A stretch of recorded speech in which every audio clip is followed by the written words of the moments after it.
The Blackmagic Pocket Cinema camera has a Super 16 sensor with 2 megapixels. It captures 13 stops of dynamic range, has no low pass filter, a native ISO of 800 and a maximum ISO of 1600. Even though physically speaking the Pocket Cinema sensor is much smaller than others, it does have relatively large photodiodes. Compared to sensors like the G85s, you can see that it has much larger photodiodes than the G85 does. Even though the G85 sensor has a larger physical size, there are more megapixels within the sensor, which requires shrinking the size of the photodiodes so they can fit within the sensor's total area. One problem with the Pocket Cinema's small Super 16 sensor is the crop factor that is applied to any lens that is used with it.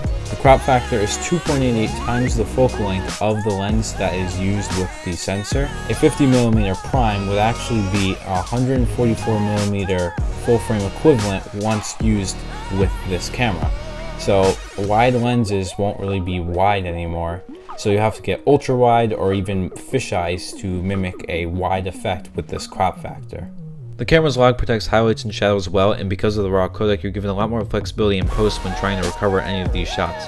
The camera shoots in Cinema DNG RAW with 12-bit color and in multiple variants of ProRes with 10-bit color. The time-lapse feature on the camera works very well and is very easy to use. All you have to do is set the interval in the settings, go back to the main menu, hit the record button just like you would on a normal video, and your time-lapse will be made just like any other video file. One area where the camera falls short is in battery life. One battery will last you about 10 to 15 minutes, which will require you to carry around a ton of batteries.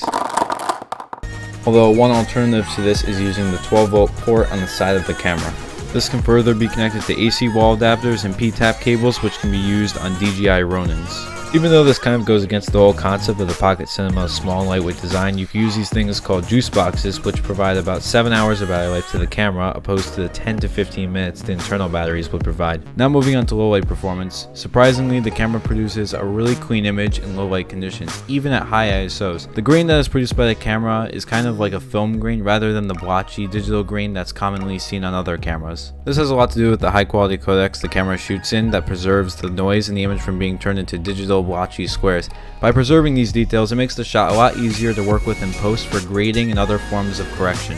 One issue I have with the camera's design is the SD card door on the bottom of the camera. The door's spring-loaded hinge feels very flimsy and cheap. Speaking of SD cards, on the camera you will need to be using fast and high capacity cards in order to film for a reasonable amount of time because of the camera's high quality codecs such as ProRes HQ and Cinema DNG RAW. With slow SD cards you may experience frame dropping and very long initial and in-between loading clip times with the camera. I highly recommend using the SanDisk Extreme Pros, and if you're going to be shooting RAW, get very large SD cards or it'll be limited to very short recording times. If you like this video, please be sure to like and subscribe. Also go follow me on Instagram for behind the scenes and other content.